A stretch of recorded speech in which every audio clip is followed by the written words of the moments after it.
Assalamualaikum warahmatullahi wabarakatuh. Alhamdulillahirabbil alamin. Allahumma sholli ala sayidina Muhammadin. Teman dan sahabat semuanya yang dimuliakan oleh Allah Subhanahu wa taala, kita melanjutkan kajian kita di dalam kitab Fathul Qorib, sudah sampai ke pembahasan bab kismah. Kismah ini pembagian hak.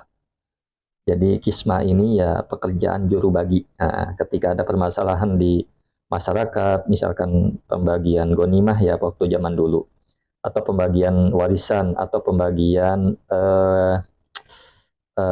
wasiat dan sebagainya. Ini bisa ketika seseorang mengadu kepada hakim, ingin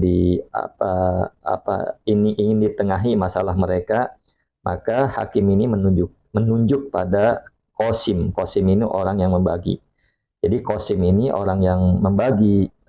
Di dalam kasus-kasus demikian ada yang ditunjuk pemerintah, atau ada juga yang kesepakatan bersama antara yang berselisih.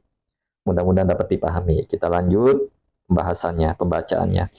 Qala al-musannifu rahimahullahu ta'ala nafa'anallahu bihi wa bi'ulumihi fi darini amin. Faslun ay hadza faslun, adapun ini ialah sebuah fasal fi ahkamil kismah, di dalam hukum-hukum membagi. Wahia, adapun kismah, bi kasril qafi, dengan dibaca qafnya dibaca kasroh. Al ismu ialah sebuah isim atau sebuah nama, min qasama, dari lapat qasama. Qasama ini membagi siapa orang, asyai'a akan sesuatu, qasman dengan bagian, bi fathil qafi, dengan qafnya dibaca fathah. Jadi secara lugoh ini adalah kalimat isim dari kata qasama. Nah, qasama membagi siapa orang, syai'at ada sesuatu, qasman dengan bagian. Ini secara bahasa ya. Sekarang secara syara. Wa syar'an, dan secara syara adalah tamyizu ba'dil. Tamyizu ba'dil ansibai, ialah memisahkan, tamyiz, membedakan atau memisahkan, ba'dil ansibai, sebagian dari beberapa bagian, min ba'din, nah, dari sebagian yang lain, bitoriki, dengan jalan, al-ati, yang akan datang cara. Nah, torik ini bisa jalan, bisa cara. Jadi secara syara, kismah itu adalah memisahkan sebagian dari beberapa bagian, atau memisahkan sebagian dari bagian-bagian dari bagian yang lain, dengan cara yang akan dijelaskan pada pertemuan selanjutnya. Jadi panjang ini pembahasannya. Jadi kalau pengen dipahami lebih mudah adalah secara syara adalah memisahkan pembagian dari beberapa bagian, min ba'din, dari sebagian yang lain, dengan cara yang akan datang. Kemudian wayat takiru, dan membutuhkan al-qasimu, siapa orang yang membagi atau juru bagi ya, al-mansubu, yang diangkat, siapa juru bagi, min jihatil qadi, dari pihak hakim, ila sab'atin, butuh kepada 7, wa fi ba'din nusahi, dan di sebagian naskah, ila sab'ain, butuh kepada 7, syara'ito, ila sab'ain syara'ito, butuh kepada 7 syarat. Jadi al-qasim, orang yang juru bagi ini, orang yang tugasnya membagi, bagi-bagi harta dan sebagainya, yang diangkat oleh qadi. Nah, jadi ada juru bagi yang diangkat oleh hakim, ada juga yang tidak. Kalau juru bagi atau al-qasim yang diangkat oleh qadi, harus memenuhi 7 syarat, seperti itu. Kemudian, apa syaratnya? Al-islami, yang pertama ialah Islam. Jadi nggak boleh orang kafir jadi juru bagi. Ini ketika memang di negara-negara Islam ya, negara aturan memakai aturan Islam, pakai hukum Islam. Wal bulugi, dan balik. Wal aqli, dan berakal. Wal hurriyati, dan merdeka. Wal dzukuriyati, dan laki-laki. Wal adalah, dan bersifat adil. Wal hisabi, dan hisab, artinya tahu ilmu menghitung. Nah, ini dia syarat-syarat orang yang membagi, tugasnya menjadi juru bagi ada 7 macam. Yang pertama Islam, yang kedua balik, yang ketiga berakal, yang keempat merdeka, yang kelima laki-laki, perempuan nggak boleh. Yang keenam adalah mempunyai sifat adil, dan yang terakhir adalah bisa menghitung, tahu ilmu menghitung.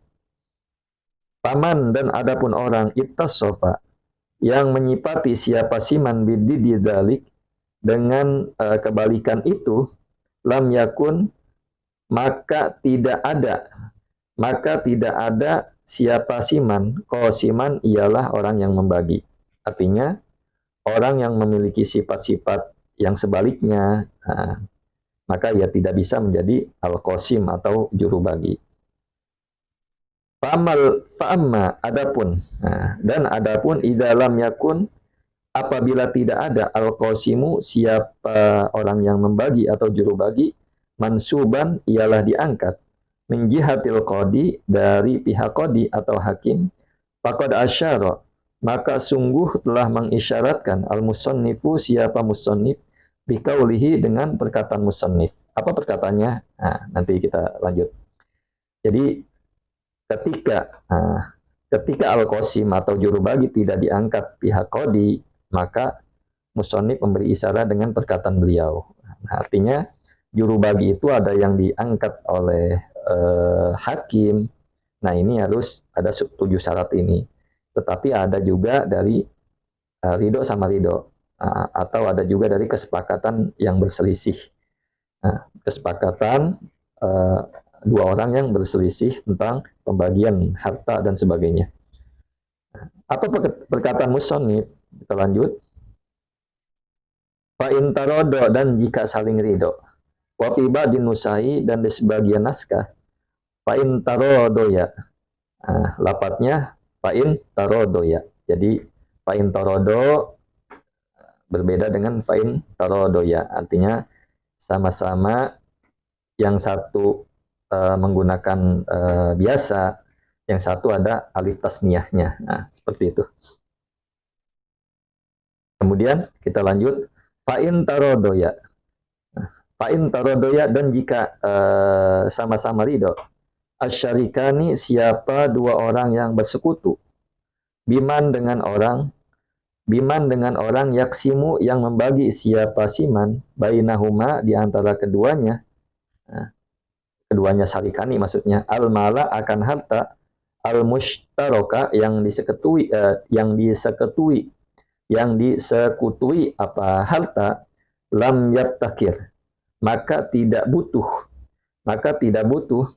pihadal kosmi, apa pembagian ini, ila dzalika, kepada demikian itu. Artinya demikian itu syurut ya, syarat-syarat. Dijelaskan lagi, ila syuruti, kepada syarat-syarat as-sabiqati, yang telah lalu. Artinya syarat-syarat 7 ini. Jadi kalau ada orang, si A punya kasus dengan si B tentang pembagian harta, mereka bersekutu di dalam hartanya ini kotak, misalkan harta mereka bersekutu di dalam harta. Ketika si A dan si B sepakat mau mengadu ke hakim, maka silahkan. Tapi hakim ini adalah menunjuk orang yang akan bertugas, adalah namanya qasim. Nah, qasim ini harus mempunyai 7 syarat yang telah disebutkan tadi. Nah, ketika mereka, si A dan si B ini sama-sama ridho dalam artian dengan orang yang ditunjuk oleh mereka untuk membagi, untuk menyelesaikan masalah harta mereka. Misalkan menunjuk kepada seorang ustadz J, namanya J.